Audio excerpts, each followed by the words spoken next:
Pagi ini saya mau berbicara dari teks 2 Tawarik pasal 20, dan teks ini cukup panjang, ayat 1 sampai 30, yang bercerita tentang seorang raja Yehuda.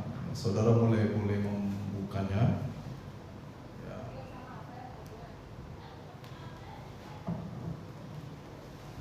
2 Tawarik pasal 20 ya, ayat 1 sampai 30. Ini cerita tentang seorang raja Yehuda ya, yang bernama Yosafat.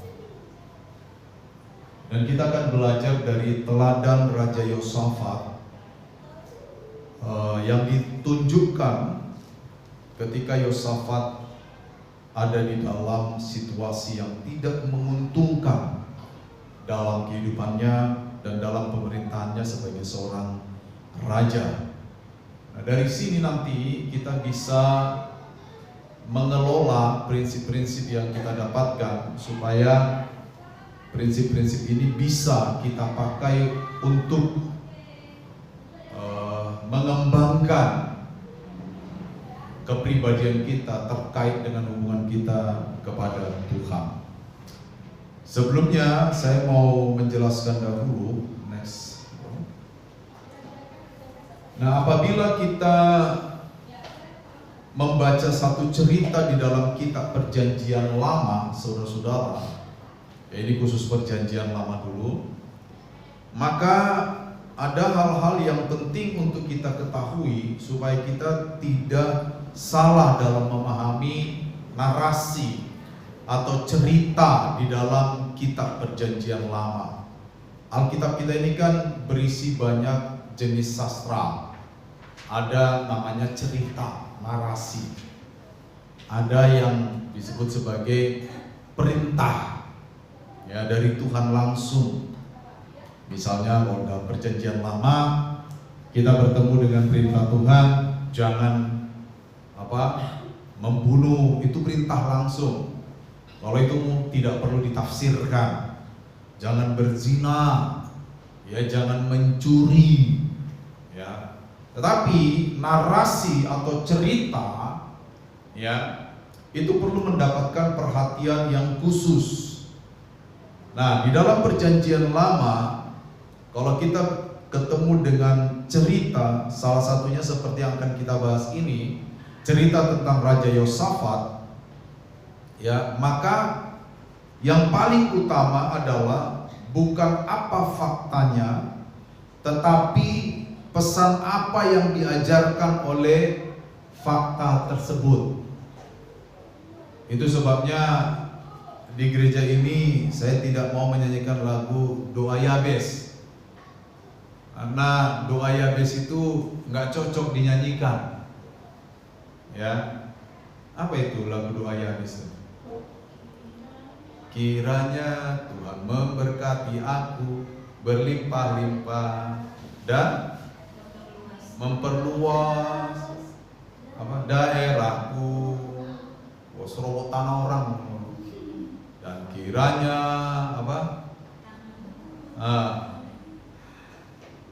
dan aku dihindarkan dari semua mara bahaya. Kan itu sesuatu yang tidak mungkin, kan? Betul nggak? Betul? Ya, sekarang harga tanah saja itu mahal. Ya, dan banyak orang salah melihat kisah itu. Dipikirnya kisah itu bisa dipahami secara literal seperti itu. Padahal bukan soal apa faktanya, tetapi apa makna atau pesan di balik fakta itu. Ya. Nah, fakta bisa saja tidak terulang. Ya kan? Fakta yang ada di dalam Perjanjian Lama bisa saja tidak terulang. Ada yang mau masuk Taman Eden lagi? Emang Taman Eden masih bisa dimasuki? Nggak bisa. Kan tidak terulang, kan?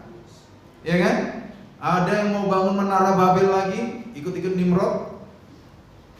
Abang saya dulu namanya Nimrod, sakit-sakitan diubah jadi Henry Hilton. Ya. Enggak kan? Tetapi maknanya akan terus kita pelajari. Makna di balik kisah itu apa? Pesan yang mau ditampilkan dari kisah itu apa? Jadi begitu cara kita memahami narasi atau cerita di dalam Perjanjian Lama khususnya. Ya, jadi waktu kita nanti baca Perjanjian Lama ketemu ya Daud pura-pura gila di depan Raja Filistin. Jangan nanti saudara bilang, Daud pura-pura gila niru untuk selamat, saya juga pura-pura gila kalau ditagih. Ya kan? Bukan begitu. Lo ada kan di Daud pura-pura gila kan? Ada. Jadi bukan itu maksudnya. Jadi fakta itu bisa saja tidak terulang, tetapi pesan yang disampaikan oleh fakta itulah yang akan kita pelajari sepanjang masa. Seperti itu saudara-saudara. Ya, oke. Nah, kenapa saya dahului dengan pelajaran ini? Supaya kita ngerti nanti. Ya, nanti saya takutnya kita salah nangkap. Yosafat berperang dan memenangkan hanya dengan berdoa dan berpuasa. Nanti saudara nggak kerja, cuma doa dan puasa, itu repot saya kan gitu kan. Jadi itu. Jadi pesan yang mau disampaikan itu apa? Itu yang penting. Bukan fakta yang akan terulang. Saya ketemu beberapa belas tahun yang lalu waktu saya masih di Papua. Berarti sudah lebih dari 20 tahun yang lalu. Ada seorang bercerita, waduh, waktu kami pelayanan katanya kurang makanan KKR. Mereka minta mukjizat yang terjadi. Yesus memberi makan 5.000 orang dengan 2 roti dan 5 roti dan 2 ikan. Ya nggak terjadi. Ya kalau Anda mau ke KR sekarang, siapin snacknya kalau memang mau dikasih snack. Kalau nggak dikasih snack, ya tentukan jamnya, jangan terlalu lama kan gitu kan. Masa mau minta supaya mukjizat yang ada di Injil itu terjadi lagi? Bukan itu yang diinginkan, bukan faktanya, tetapi pesan yang mau disampaikan di balik fakta itu ya. Aman saudara? Amin? Harus aman dulu baru amin. Amin nggak aman susah kita. Oke? Baik saudara. Next. Siapa Raja Yosafat ini? Sambil saudara perhatikan Alkitab ya, 2 Tawarik 20 ya. Raja Yosafat ini atau Jehosafat ya, di dalam teks aslinya tampaknya ditulis Jehosafat ya. Adalah putra Raja Asa. Ya. Yosafat ini adalah raja keempat dari Yehuda. Yehuda itu saya sudah pernah jelaskan adalah kerajaan Israel yang terpecah, dan Yehuda itu adalah kerajaan Israel di bagian selatan. Setelah Salomo mati, ya, anaknya tidak mendengarkan keluhan rakyat. Seperti sekarang ini ya kan. Rakyat ngeluh, pajak kok tinggi, ini di Alkitab ya, bukan yang ini ya. Pajak tinggi disuruh turunin. Ya kan, anaknya Salomo tidak mau dengar. Dia panggil penasihat-penasihat mudanya. Penasihat mudanya bilang, kamu jangan mau digituin rakyat, hajar saja rakyat. Mereka minta pajak diturunin, naikin. Dinaikin sama Rehabeam. Kalau saya tidak salah, itu anaknya Salomo. Akhirnya berontaklah rakyat. 10 suku ikut Yerobeam. Ya, 2 suku ikut Rehabeam, saudara-saudara. Jadi dari 12 suku Israel, 10 suku lari memisahkan diri dari keturunan Salomo, keturunan Daud. Bayangkan itu. Ya, kita menyaksikan sekarang luar biasa kan? Di Nepal tuh kurang luar biasa apa? Kurang luar biasa apa itu? Di Prancis sekarang bergejolak tuh. Ya. Rakyat susah, para pejabat mandi susu, saudara. Itulah akibatnya jika mereka tidak mendengarkan keluhan. Nah itu terjadi.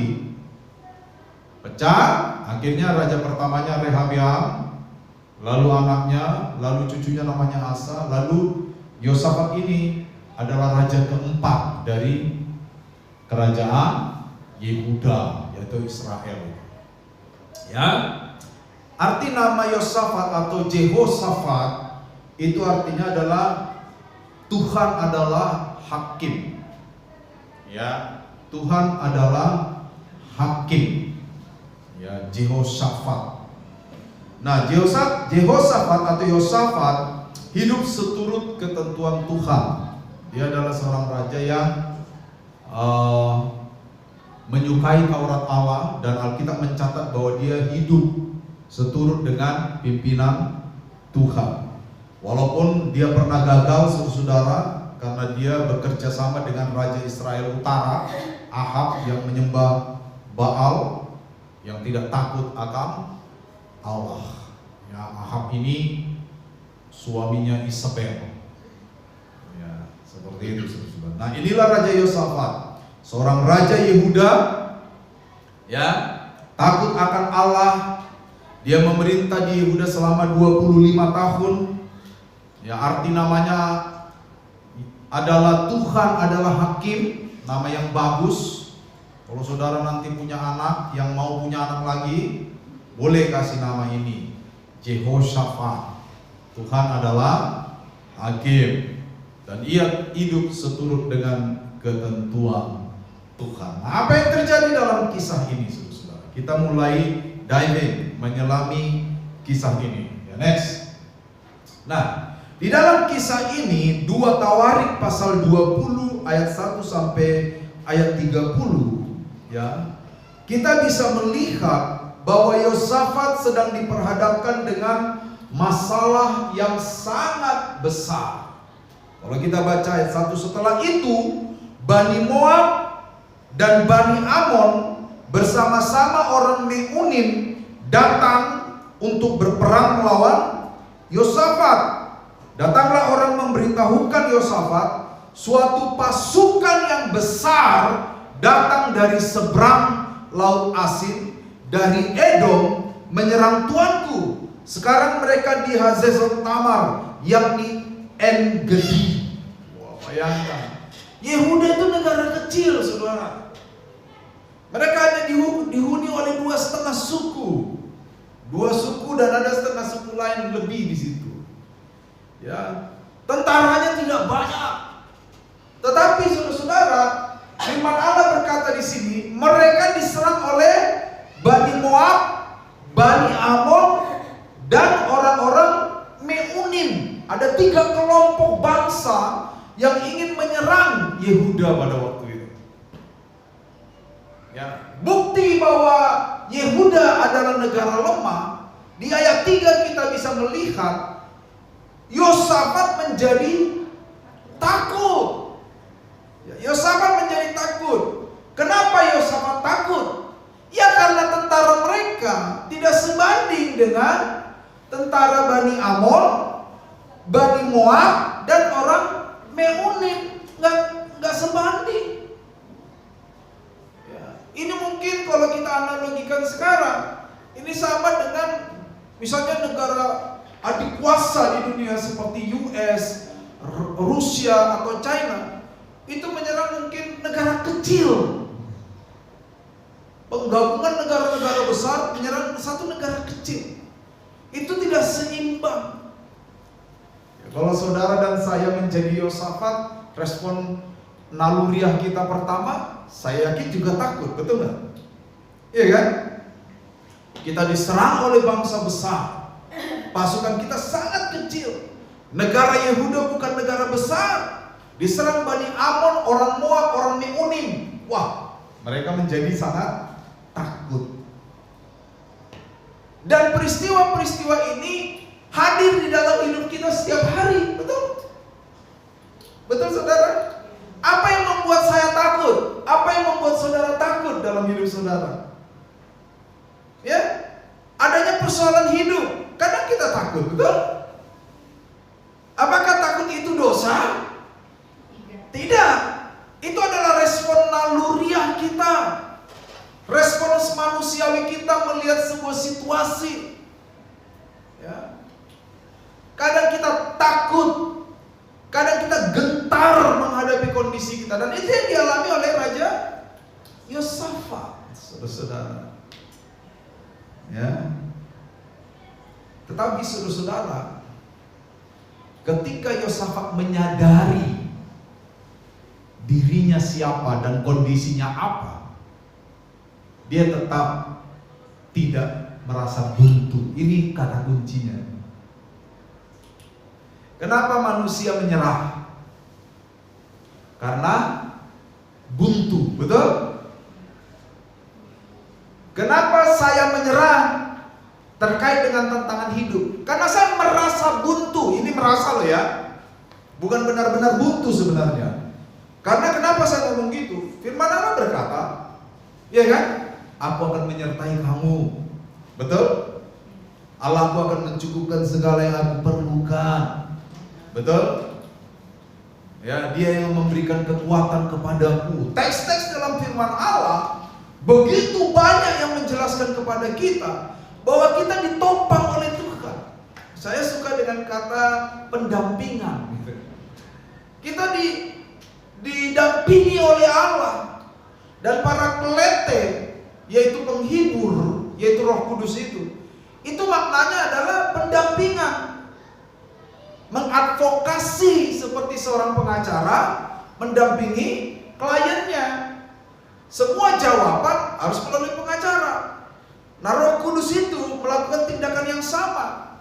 Itu sebabnya saya katakan tadi, sebenarnya kita tidak buntu, tapi seringkali kita merasa buntu. Merasa loh ya. Ini ilmu dalam filsafat ini. Ada perbedaan antara merasa atau tampaknya dengan realita. Dalam ilmu filsafat yang sulit itu disebut ontologis. Kalau kita lihat langit ada nggak? Nggak ada. Itu hanya tampaknya. Coba tembus langit, tembus terus nggak? Tembus kan? Langit itu nggak ada. Itu hanya tampaknya. Kalau kita bicara ilmu ontologi, keadaan, eksistensi, ada yang kita sebut tampaknya dengan yang nyatanya. Beda itu. Seringkali kita buntu bukan nyatanya, tapi tampaknya. Ayo, siapa yang merasa buntu hari ini? Kalau buntu putar balik, bos. Aduh, sakit usus buntu, ya putar balik tuh.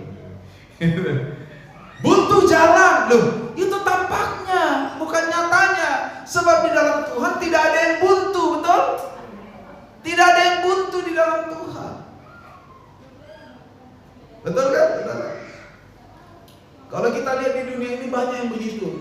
Di Medan dulu waktu saya masih kecil ya, umur saya masih 7 tahun, saya kerjanya itu dorong becak. Kalau siang-siang jam 2, saudara-saudara, waktu saya dorong becak barang itu, jalanan di Medan itu beraspal itu kalau kita lihat dari jauh itu seperti mencair. Pernah lihat aspal kayak gitu? Itu bukan realitanya, itu tampaknya. Waktu saya cek ya keras juga tuh aspal, nggak mencair. Begitulah hidup di dunia ini. Bahkan iman kita kadang. Yosafat mengalami persoalan dong. Dia juga mengalami tantangan hidup. Dia diserang orang Moab, orang Amon, dan orang Meonim. Suatu pasukan besar, sudah Moab besar, Amon besar, Meonim besar, digabung menyerang Yehuda yang kecil, yang tidak punya kekuatan apapun. Takut dia. Apakah ada jalan keluar? Tampaknya buntu kan gitu kan? Tapi nyatanya bukan buntu. Apa yang dilakukan Yosafat di ayat 3? Yosafat menjadi takut lalu memutuskan. Ini kata penting ini. Lalu memutuskan untuk mencari Tuhan. Memutuskan mencari Tuhan, saudara. Ya, saya mau tanya sama saudara. Ini saya bawa air. Tadinya mau saya minum tapi nggak jadi. Sayang betul ini kalau saya minum. Merek ditutup aja. Ya. Siapa yang tahu ini seberat apa? Ini berat nggak? Hah? Seberat apa ini air ini? Ada yang tahu? Kalau saya buat dua kategori, berat apa ringan? Oma tadi bilang berat, ada yang bilang ringan. Ini ringan apa berat? Saudara tahu definisi berat? Berat itu adalah bisa dikategorikan berat secara pribadi ya, secara khusus bukan secara umum. Itu kalau kita kesulitan mengangkatnya, betul? Ada orang badannya besar, mimbar ini mah ringan buat dia ini. Ringan itu secara spesifik lebih khusus lagi apabila kita dengan mudah bisa mengangkatnya. Itu definisi yang pribadi. Kalau definisi umum beda. Ya. 200 kilo berat enggak? Bagi Hulk enggak. Tahu Hulk kan? Kalau berubah yang badannya hijau itu, ya kan? Enggak berat ya. Nah, ini saudara, berat atau ringan, pada awalnya kita bisa menjawab. Tetapi saudara, menjadi berat atau ringan seterusnya ya, tergantung berapa lama kita memegangnya. Betul? Ini menurut ilmu hitung-hitungan yang persamaan air dengan berat, ya 1 kilo air, 1 liter air itu sama dengan 1 kilo beratnya. Air H2O, ya itu sama dengan 1 kilogram. Ini 220 mililiter, berarti ini cuma 1/5 kilo. Ya, taruhlah 1/4 kilo. Bagi tangan saya yang kokoh dan perkasa ini, ya, pada awalnya ini tidak berat. Ini hanya 1/4 kilo kurang, betul? Tetapi saudara bayangkan, jika saya mengangkat ini selama 1 jam, apa yang terjadi pada tangan saya? Hah?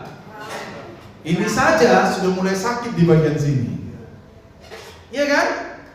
Nah, jadi saudara, kalau kita mau menganalogikan persoalan kita, ya, maka analogi itu cocok dengan hal ini, ya. Yang membuat persoalan itu berat atau tidak, selanjutnya ya, itu terletak pada seberapa lama kita memegang persoalan itu, kan gitu kan? Yang Yosafat lakukan adalah tindakan yang bijak. Apa yang dilakukan? Dia takut. Dia punya persoalan, ya. Dia punya masalah. Dihadapkan dengan Bani Amon, orang Moab dan Meunim, dan dia takut karena dia tidak sebanding dengan kumpulan 3 bangsa itu. Tapi lihat, Yosafat tidak mau menggenggam persoalan itu sendiri. Yang dia lakukan adalah setelah dia takut, dia memutuskan untuk mencari Tuhan. Nah, ini dia yang saya bilang, sebenarnya jalan orang percaya itu tidak pernah buntu. Tidak pernah buntu, ya kan? Jalan orang percaya itu tidak pernah buntu. Kenapa?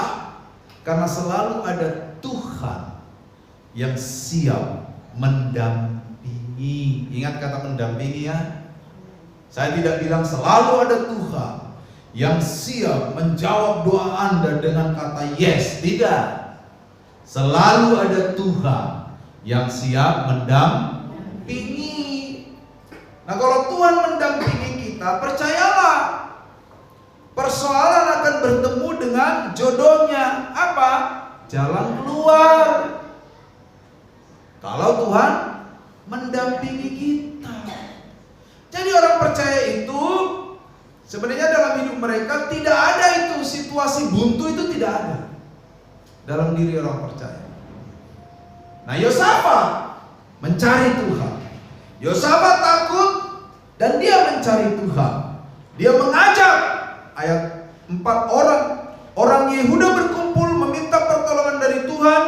Mereka datang dari semua kota di Yehuda mencari Tuhan. Lalu Yosafat berdiri di tengah-tengah jemaat, ya. Dia mulai berbicara kepada semua orang Yahudi, ya, semua rakyatnya, saudara. Dia mengambil keputusan mencari Tuhan. Mereka berpuasa, saudara-saudara. Dan Yosafat tidak berhenti di situ. Dia mengingatkan tentang Tuhan dan janji-janjinya kepada rakyatnya. Betul nggak? Betul? Coba saudara lihat mulai ayat 5. Ya, dikatakan begini. Dia berdiri di tengah jemaat dan Yerusalem di rumah Tuhan, di depan pelataran yang baru, dan berkata, "Ya Tuhan, Allah nenek moyang kami, bukankah Engkau Allah di dalam surga? Bukankah Engkau yang memerintah atas segenap bangsa-bangsa? Kuasa dan keperkasaan ada di dalam tangan-Mu, sehingga tidak ada yang dapat bertahan melawan Engkau. Bukankah Engkau Allah kami yang menghalau penduduk tanah ini dari hadapan umat-Mu Israel dan memberikannya kepada keturunan Abraham sahabat-Mu untuk selama-lamanya? Lalu mereka mendiami tanah ini, mendirikan bagi-Mu tempat kudus untuk nama-Mu disembah di sana. Kata mereka, jika suatu malapetaka menimpa kami, entah itu pedang, penghukuman, sampar, dan kelaparan, kami akan berdiri di depan rumah ini di hadapan-Mu. Karena nama-Mu tinggal di rumah ini, kami akan berseru kepadamu di dalam kesesakan kami, dan Engkau akan mendengarkan dan menyelamatkan kami. Sekarang lihatlah Tuhan." Nah, saudara perhatikan, disebutin nama dia. Bani Amon, orang Moab, serta orang-orang dari pegunungan Seir di Unim. Ketika orang Israel datang dari tanah Mesir, Engkau melarang mereka masuk di diri orang itu. Oleh sebab itu mereka menjauhinya dan tidak memusnahkannya. Lihatlah, sebagai balasan mereka datang mengusir kami dari tanah milik yang telah Engkau wariskan kepada kami. Ya Allah kami, tidakkah Engkau menghukum mereka? Karena kami tidak mempunyai, apa dimention sini? Kami tidak mempunyai kekuatan untuk menghalau pasukan yang besar ini yang datang menyerang kami. Kami tidak tahu apa yang harus kami butuh, tetapi mata kami tertuju kepadamu. Seluruh orang Yehuda berdiri di depan Tuhan, seisi keluarga mereka, istri dan anak-anak mereka. Saudara perhatikan, Yosafat takut, ya betul, Yosafat takut. Tapi ingat, dia tidak buntu. Kalau kita baca tadi, dia jelaskan kondisi musuhnya. Mereka sangat besar Tuhan, kami tidak mampu, kami tidak punya kekuatan. Itulah sebabnya kami berdiri menghadap Engkau. Saudara lihat, Yosafat takut, ya. Secara manusia buntu, ya. Tetapi itu buntu karena kiri kanan muka belakang. Tuhan yang berdiam di sorga tidak pernah menginginkan adanya jalan buntu. Amin, saudara. Itu dia. Dia berseru kepada Tuhan, diingatkan semua tentang sifat-sifat Allah. Saya senang dengan satu perkataan, sekalipun kamu tidak mengerti tentang cara Allah bekerja, kita tidak mengerti tentang cara Allah bekerja dalam hidup kita, tapi percayalah kepada karakter Allah yang tidak pernah berubah. Amin. Sekarang siapa yang bisa mengerti cara Allah bekerja? Siapa yang bisa mengerti caranya burung terbang di udara, kata kita, betul? Siapa? Enggak ada. Mungkin peristiwa yang sangat jarang terjadi, saya juga belum tahu apa pernah. Apakah pernah burung tabrakan dengan burung? Saya tidak tahu apakah pernah apa enggak, tapi tampaknya itu hal yang mustahil, betul. Yang sering itu adalah mobil tabrakan sama mobil, motor, sepeda, ya kan? Betul? Kita yang punya akal budi ini sering tabrakan ini. Burung itu nggak pernah tabrakan. Siapa yang bisa mengerti cara burung melayang? Itu hikmat Allah, betul? Itu hikmat Allah, saudara. Artinya apa? Ketika kita tidak mengerti bagaimana cara Allah menyelesaikan persoalan kita, ketika kita tidak mengerti bagaimana Allah bekerja meresponi semua kondisi hidup kita, maka ingatlah akan hal ini. Ingatlah bahwa karakter Allah tidak pernah berubah. Ingatlah bahwa Allah tetap sama. Ingatlah bahwa Allah tidak pernah dikendalikan oleh keadaan apapun di luar dirinya. Dia setia, kata firman Allah. Dia setia, dia Allah yang tetap menjadi dirinya sendiri. Dan karakternya tidak pernah berubah.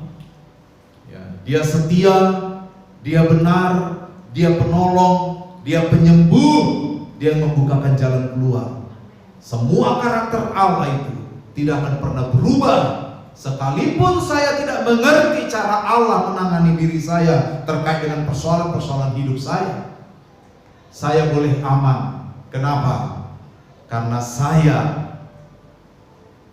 percaya karakter Allah tidak pernah berubah.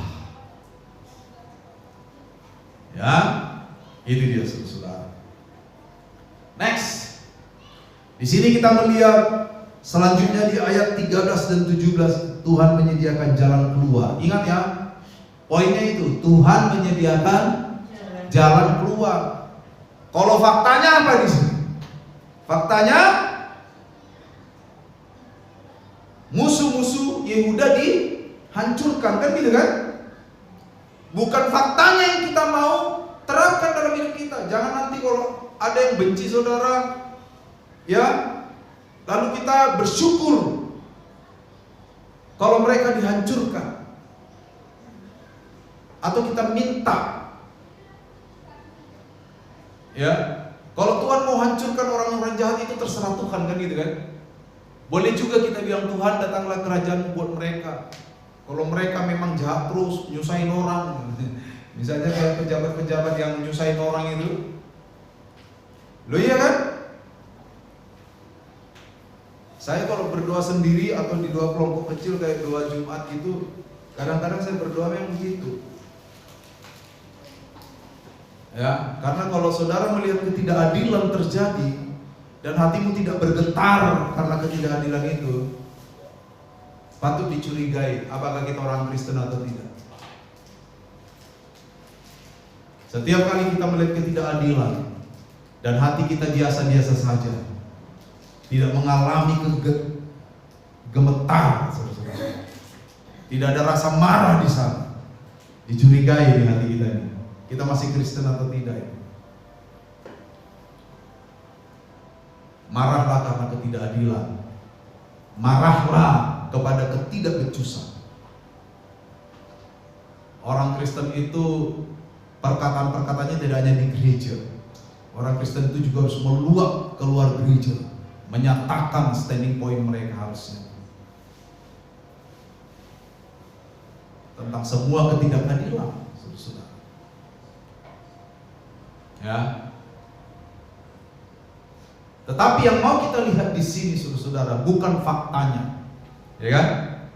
Nanti tetangga berantem sama saudara, minta supaya Tuhan hukum dari surga, tombak-tombak turun, bukan begitu.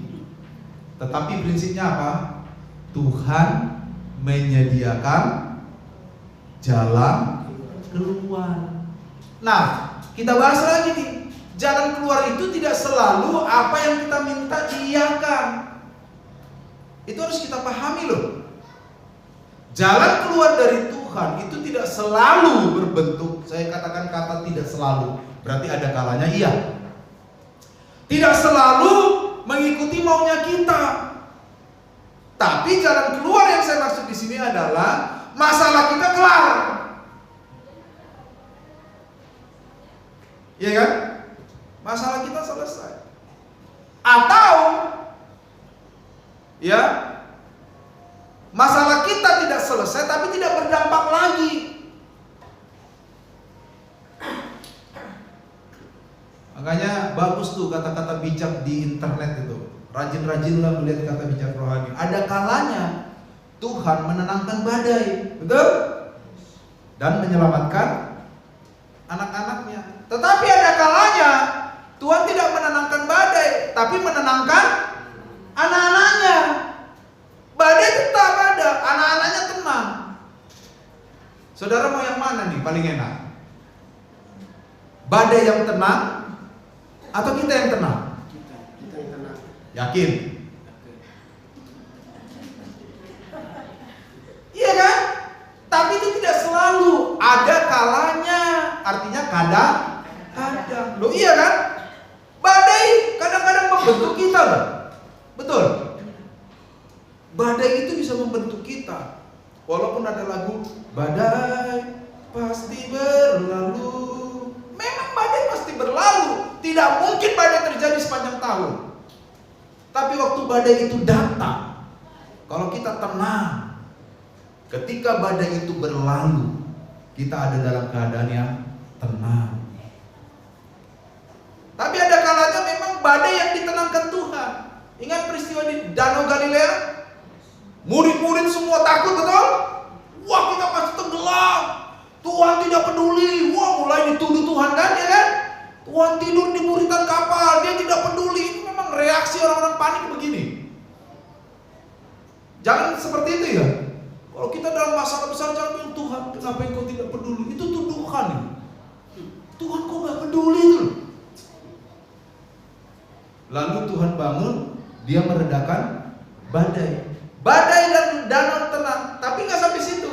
Tuhan bilang, terus imanmu yang selama ini di mana? Betul? Udah, itu aja omongan Tuhan. Singkat, padat, jelas, nyelekit, nikah. Ya kan? Terus imanmu selama ini di mana? Udah. Ingat saudara-saudara, hidup itu warnanya itu banyak. Badai bisa datang. Yosafat menghadapi badai, dia takut, ditulis oleh Alkitab, betul nggak? Yosafat takut. Alkitab ini jujur banget ini. Yosafat takut, tapi dia tidak buntu. Ini kata kunci loh. Mungkin saya suatu hari akan takut dengan keadaan hidup saya, tapi ingat, saya nggak akan pernah buntu.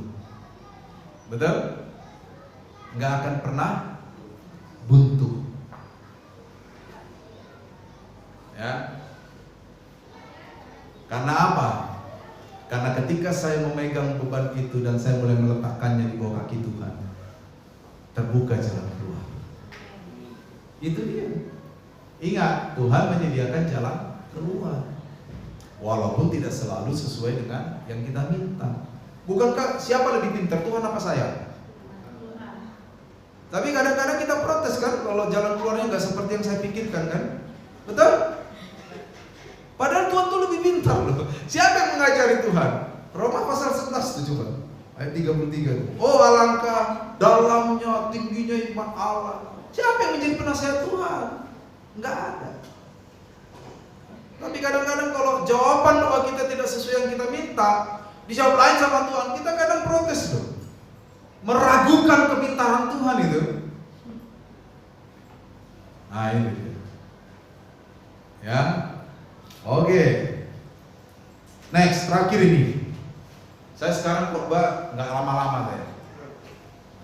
Pelajaran yang kita dapatkan dari sini apa, saudara? Kita harus memahami prosesnya. Ya, proses. Kadang-kadang akhir tidak menjadi begitu penting. Kadang-kadang yang paling penting apa? Proses. Setia dalam proses. Makanya kalau kita dikarbit, saudara suka yang dikarbit-karbit? Mangga dikarbit, pisang dikarbit, pepaya dikarbit. Udah mahal dikarbit, gak enak. Lebih enak sirsa dari pohon sendiri. Ya kan Om? Enak. Kemarin buahnya besar banget juga. Wih, langsung saya sembunyikan.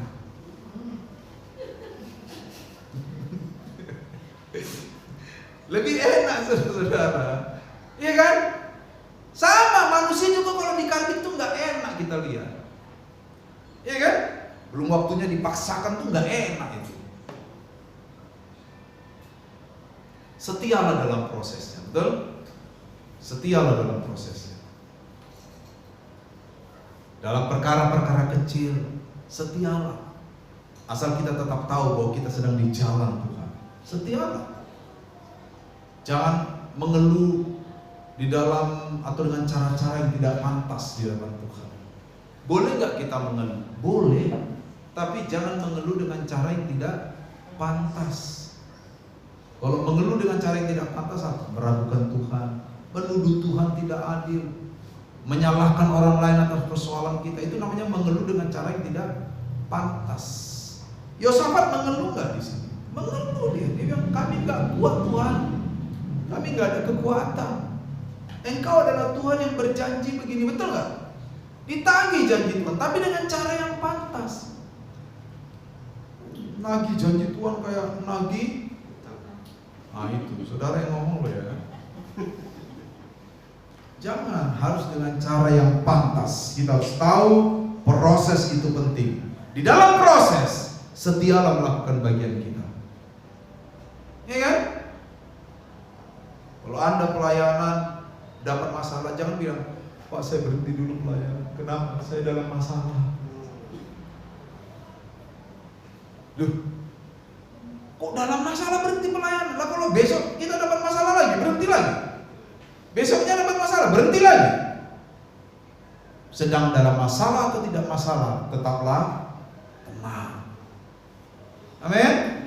Gitu, itu orang Kristen yang kuat tuh begitu. Yang kuat tuh nggak dilihat sekedar dari otot. Enggak, orang Kristen itu mental. Pahami prosesnya, lakukan bagian kita, sekecil apapun itu. Ya, Yosafat taat kepada petunjuk Tuhan, bukan taat kepada isi hatinya. Petunjuk Tuhan. Dia melakukan bagiannya pada waktu itu, berdoa, berpuasa. Itu bagiannya. Ya. Saya kasih contoh. Misalnya saudara bertengkar dengan orang, jalan keluarnya apa? Apa? Ada orang jalan keluarnya, aku berdoa Tuhan selengkat kaki kirinya. Tuhan hukum dia, betul. Kadang-kadang gitu doa kita kan. Tuhan, banyak. Tapi tiba-tiba Tuhan jawab, dikasih kita damai sejahtera. Persoalan selesai. Ketemu tetangga itu, hey bro, loh udah lupa kita. Tuhan kasih damai loh di hati kita, betul. Persoalan selesai nggak? Harga diri Anda yang kemarin dijatuh-jatuhkan masih diingat? Enggak, karena sesungguhnya tidak pernah ada harga diri orang yang jatuh. Coba di mana harga diri kita jatuh? Nah tuh, karena harga diri kita adalah seharga darah Yesus. Kalau ada orang jelek-jelekin saudara, jangan marah. Ya, memang dari sananya mungkin kita udah jelek, atau kita nggak akan menjadi jelek, betul? Betul saudara? Misalnya dia jelek-jelekan Pak Yakub, jelek lu. Apa tiba-tiba wajah Pak Yakub miring ke kiri? Kan tidak. Tapi itu butuh mental rohani yang kuat. Dan orang-orang seperti itu yang memahami prosesnya di hadapan Tuhan, melakukan bagiannya dengan setia. Saya yakin Tuhan akan melakukan bagiannya. Entah itu apa, saya nggak tahu. Oleh karena itu jangan pernah berharap Tuhan akan melakukan hal yang sama kepada Pak Martin, juga melakukan hal yang sama kepada saya. Jangan berharap begitu. Karena Tuhan tuh variatif Tuhan. Mungkin dia tolong Pak Yakub dengan cara A, dia tolong Pak Gago dengan cara B. Tapi intinya apa? Dia tolong kita. Amin. Nah itu dia ya, Tuhan memberkati kita. Next, akhir dari kisah ini saudara-saudara, bukan sekedar lepas dari masalah, Yosafat juga mendapatkan jarahan dan keamanan. Sekali lagi ini fakta. Ya. Jangan nanti saudara persoalan selesai saudara jarah. Ini fakta. Maknanya itu adalah persoalan selesai dan pada waktu itu kalau perang memang dijarah. Pada waktu itu. Sekarang kan enggak. Saya pikir itu setialah kepada Tuhan, lakukan bagian kita. Dalami prosesnya, Tuhan akan melakukan bagiannya. Tuhan